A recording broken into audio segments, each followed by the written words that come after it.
নমস্কার বন্ধুরা, বাণীকথা চ্যানেলে আপনাদের সকলকে স্বাগত জানাই। আজকের এই ভিডিওটি অবশ্যই মন দিয়ে দেখুন। ভগবান শ্রীকৃষ্ণের এই উপদেশগুলি আপনার চলার পথে সঠিক মার্গদর্শন করাবে এবং আলোর দিশারি হয়ে উঠতে সাহায্য করবে। ভগবান শ্রীকৃষ্ণের কথাগুলি অবশ্যই শুনুন, মনে শান্তি পাবেন, নিজেকে নতুন করে খুঁজে পাবেন। এই ভিডিওতে শ্রীকৃষ্ণের বলা শ্রীমদ্ ভগবদ্ গীতাকে সংক্ষিপ্ত আকারে বলা হয়েছে।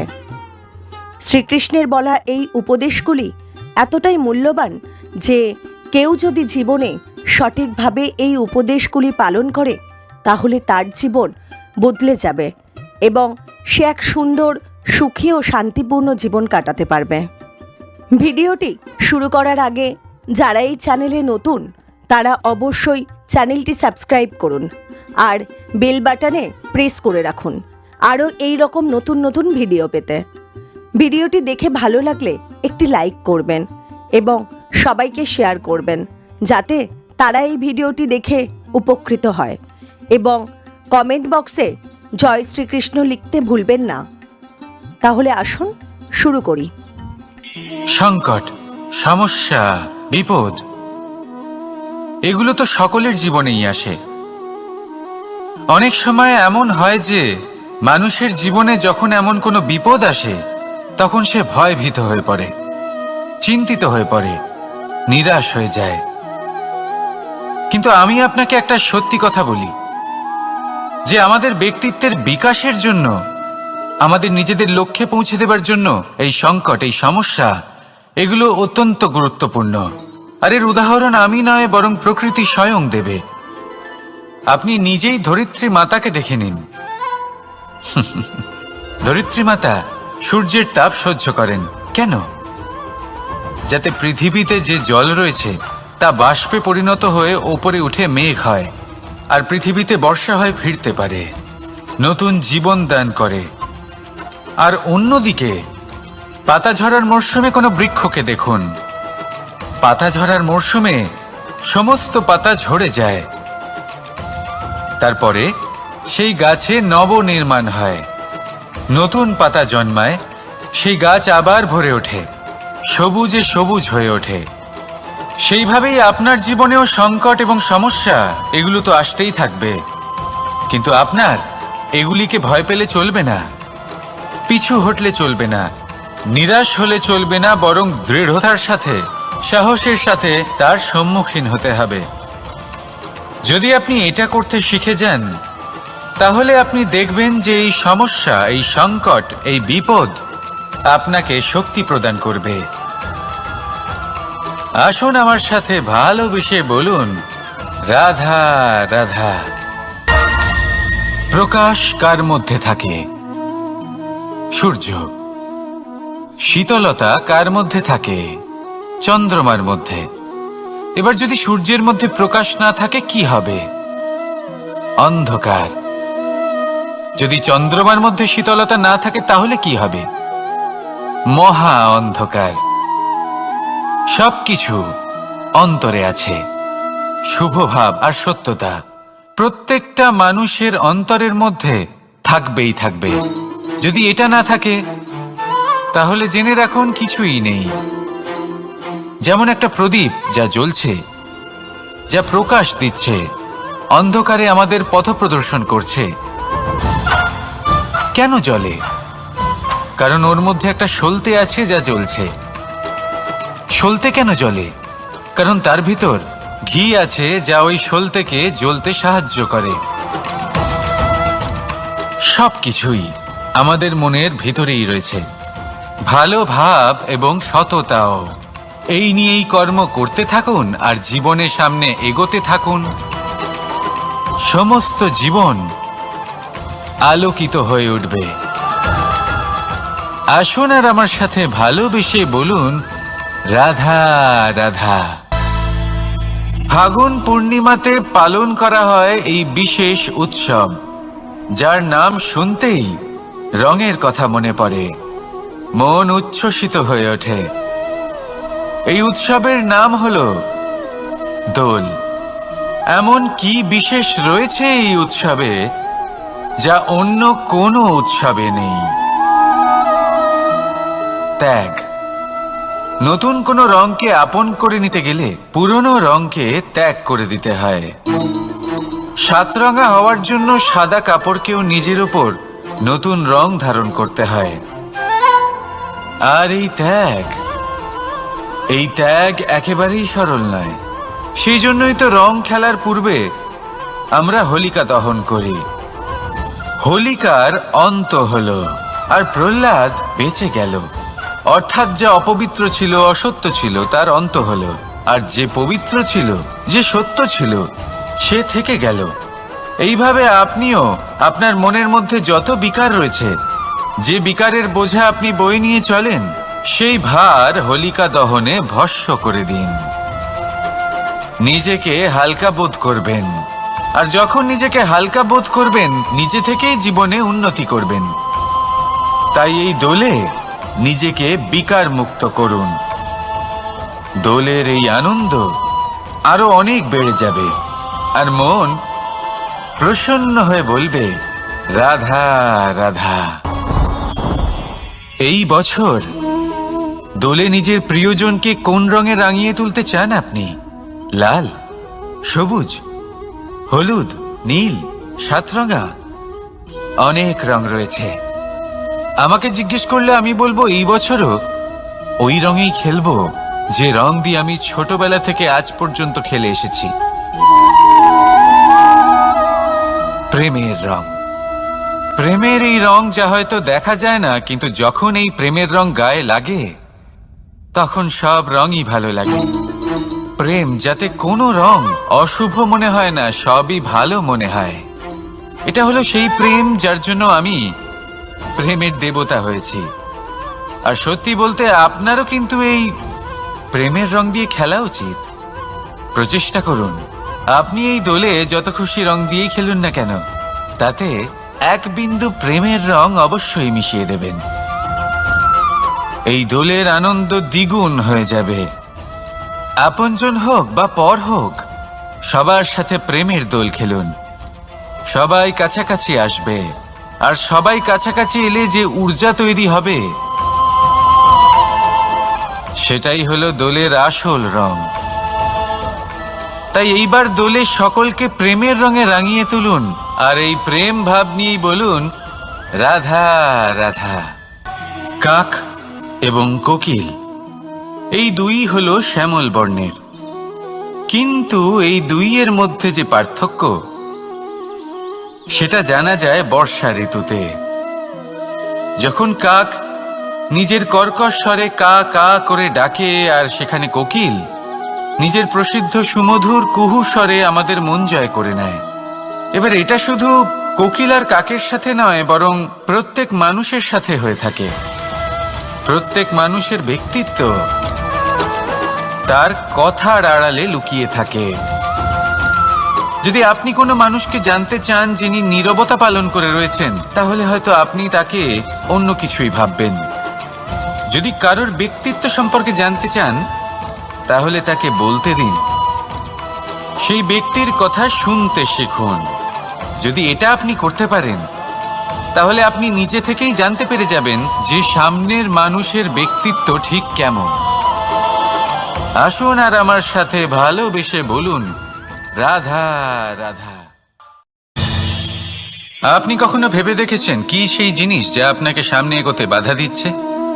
ধরুন আপনি কোনো পথ দিয়ে যাচ্ছেন, পা মুচকে গেলে তা আপনাকে সামনে এগোতে বাধা দেয়। সেইভাবেই জীবনে ক্ষুদ্র চিন্তা আপনাকে সামনে এগোতে বাধা দেয়। দেখুন, যদি কোনো চাক থাকে যার মধ্যে ফাটল রয়েছে, তা আপনাকে ভালো মাটির পাত্র বানাতে দেবে না। ঠিক সেইভাবেই কাউকে ঈর্ষা করলে তা আপনাকে মহান হতে দেবে না। আমি উচ্চস্তরীয় আরো নিচুতে রয়েছে, এই ভাবনা কখনোই আপনাকে উচ্চ স্তরে পৌঁছতে দেবে না। মন থেকে সকল বিকার, ঈর্ষা, মোহ, লোভ, লালসা এই সব ত্যাগ করুন।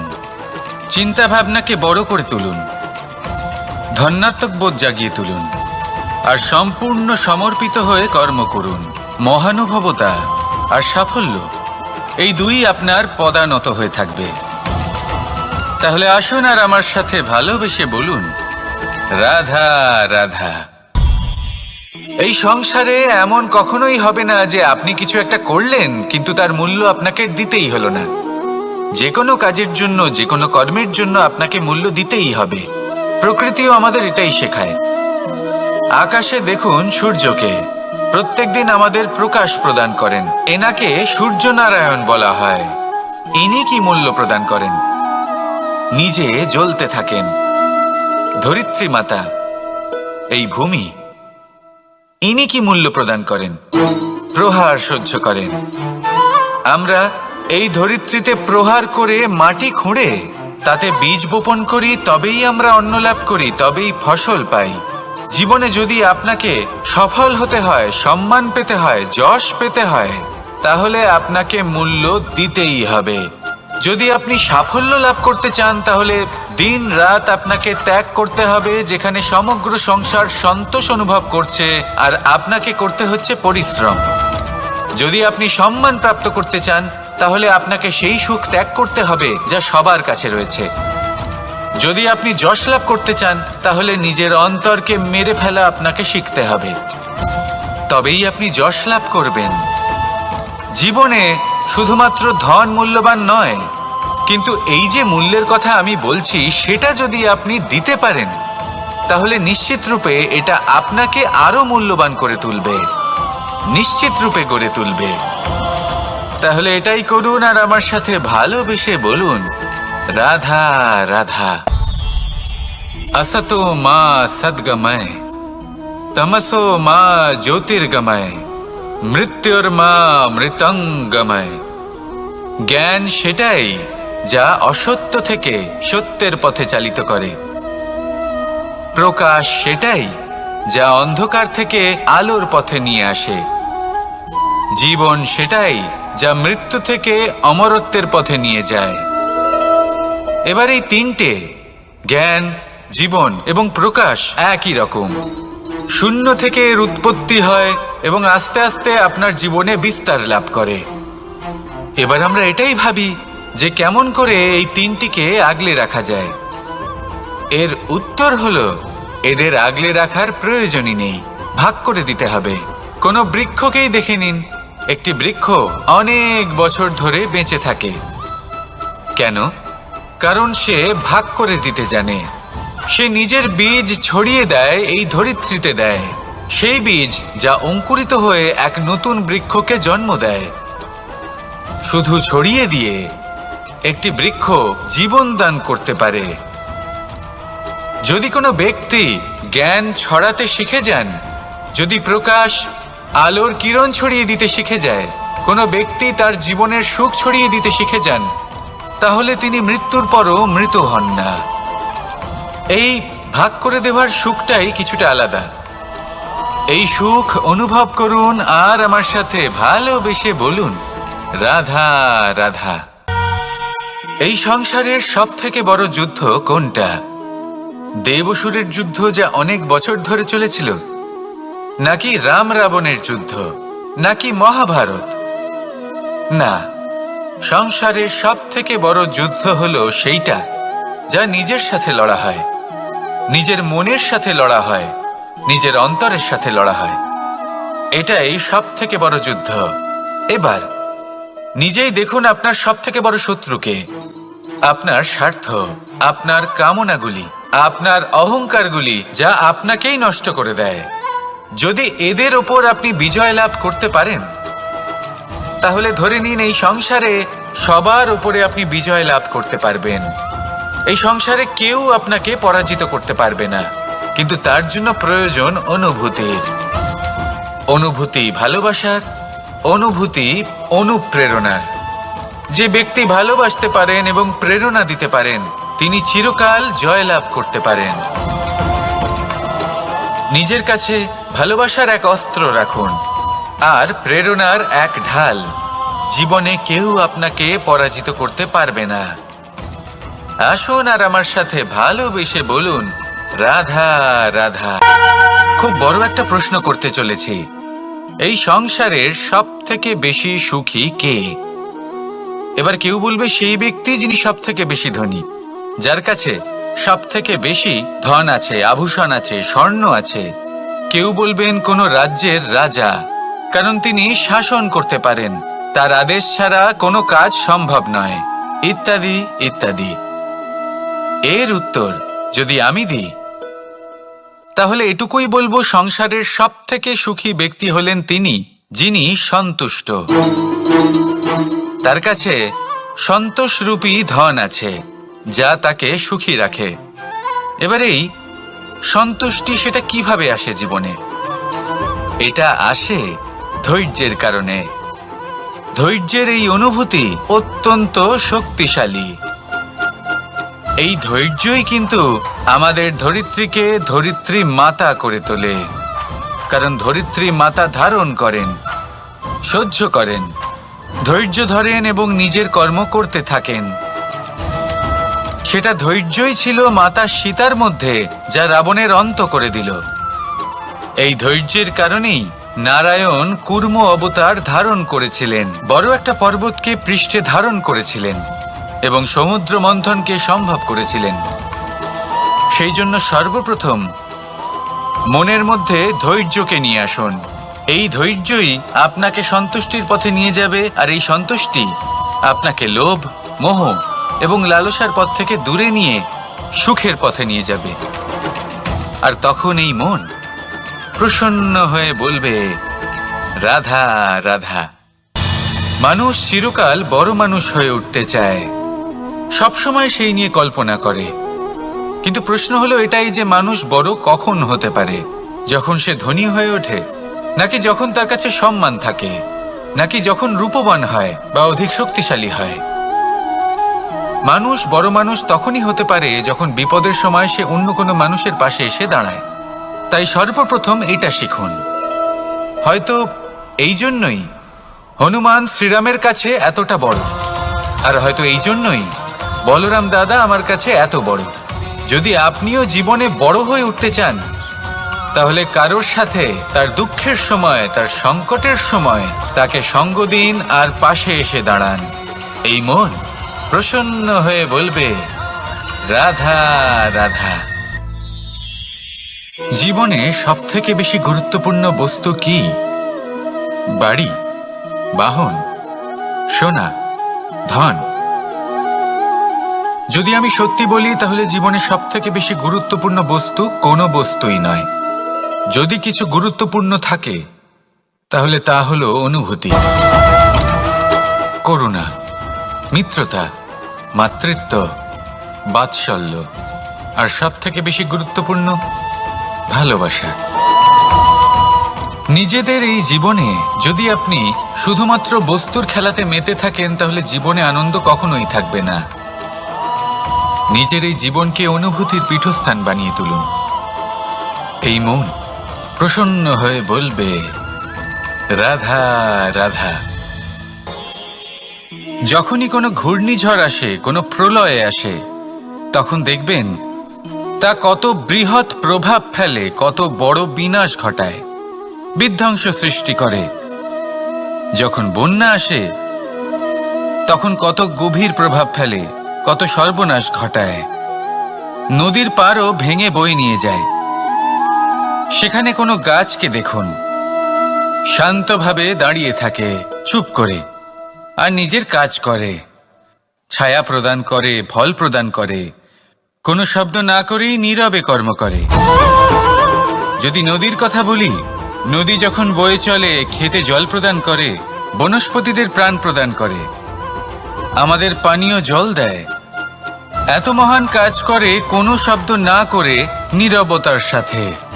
এ হলো এক শিক্ষা যে এই সংসারে যারাই মহান কর্ম করেন, তারাই নীরব থেকে সেই কর্ম করতে থাকেন, কারণ ওনারা জানেন যে গুরুত্বপূর্ণ প্রচার নয়, বরং কর্ম।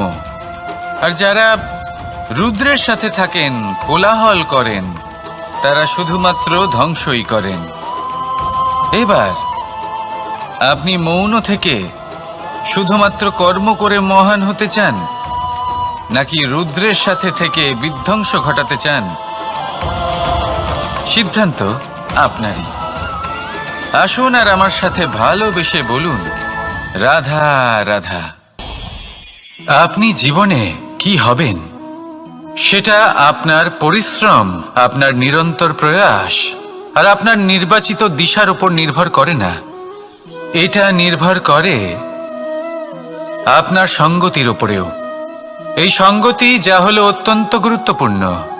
প্রকৃতিও আমাদের এটাই শেখায় বিভিন্ন উদাহরণ দিয়ে। যদি আপনাকে একটা উদাহরণ দিই, কখনো বাতাসের প্রবাহ লক্ষ্য করবেন। এই বাতাসের প্রবাহ যখন কোনো পুষ্পকে স্পর্শ করে, সেও সুগন্ধে পরিপূর্ণ হয়ে যায়। এই বাতাসের প্রবাহ যখন কোনো নালীর উপর দিয়ে প্রবাহিত হয়, তখন সেও সুগন্ধহীন হয়ে যায়। এই সঙ্গতির প্রভাব যা মানুষকে কোথা থেকে কোথায় নিয়ে যেতে পারে আপনি জানতেও পারবেন না। এ হলো সঙ্গতির প্রভাব, যেখানে চানার সাথে গুড়ও মিশে যেতে পারে। এ হলো সঙ্গতিরই প্রভাব, যেখানে একটা সাধারণ পাথর স্বর্ণের সাথে মিশে গিয়ে একটা রত্নে পরিণত হতে পারে। তাই এই সঙ্গতির বিষয়ে বিশেষ খেয়াল রাখবেন। আপনি কার সাথে মিশছেন, কি বলছেন, কি শিখছেন, আপনার অস্তিত্বের উপর তাদের কি প্রভাব পড়ছে সব লক্ষ্য করবেন। আর আমার সাথে ভালোবেসে বলবেন, রাধা রাধা। যখন আমরা জীবনে কোনো লক্ষ্যের দিকে অগ্রসর হই, তখন অনেক সংখ্যক লোক আমাদের পরামর্শ দেন যে আপনি এটা করুন, আপনার সেটা করা উচিত, আপনার ওই আদর্শ ব্যক্তিরই মতো ওই পথেই চলা উচিত। আমাদের ভালো লাগে, আমরা তা অনুসরণ করতে থাকি, কারণ সেই পথে 1 বা 10 জন মানুষ চলে নিজের লক্ষ্য প্রাপ্ত করে ফেলেছেন। এবার সেই লোকেরা সেই পথে চলে নিজের লক্ষ্য প্রাপ্ত করেছেন, তার মানে কি এটাই যে আমাদেরও লক্ষ্য প্রাপ্তি হয়ে যাবে? কোনো মানে নেই। আমি আপনার কাছে একটা সহজ প্রশ্ন রাখছি, সেই আদর্শ ব্যক্তি কি আপনি? আপনি নন। সেই ব্যক্তি হলেন অন্য কেউ, যার নিজস্ব ভাবনা রয়েছে, নিজের বিচারধারা আছে, নিজের কর্ম আছে, নিজের অভিজ্ঞতা আছে, নিজের গুণ, নিজের অপগুণ আছে, তাদের নিজেদের একটা যাত্রা আছে, নিজের লক্ষ্য আছে। তিনি আপনি নন। যদি কথা বলি আপনার বিষয়ে, আপনার বিষয়ে সব থেকে বেশি কে জানে? আপনার যাত্রা, আপনার লক্ষ্যের বিষয়, আপনার ভাবনা চিন্তা, আপনার বিচারধারা, আপনার কর্মের বিষয়, আপনার কামনার বিষয়, আপনার অভিজ্ঞতার বিষয়, এই সব বিষয়ে সব থেকে বেশি যদি কেউ জানে, তিনি হলেন স্বয়ং আপনি। তাই নিজের জীবনে কোনো পথ নির্বাচন করবেন আর কিভাবে সামনে এগোবেন, এই নির্বাচনও শ্রেষ্ঠ হবে যদি সেটা আপনি নিজেই করেন। আপনি আপনার জীবনকে নিরীক্ষণ করুন, বুঝুন, আর নিজের লক্ষ্য গিয়ে প্রাপ্ত করে ফেলুন। সমাজের সামনে এমন একটা উদাহরণ আপনি প্রস্তুত করুন যাতে ভিড় আপনার পথে চলতে তৎপর হয়ে ওঠে। আসুন আর আমার সাথে ভালোবেসে বলুন, রাধা রাধা।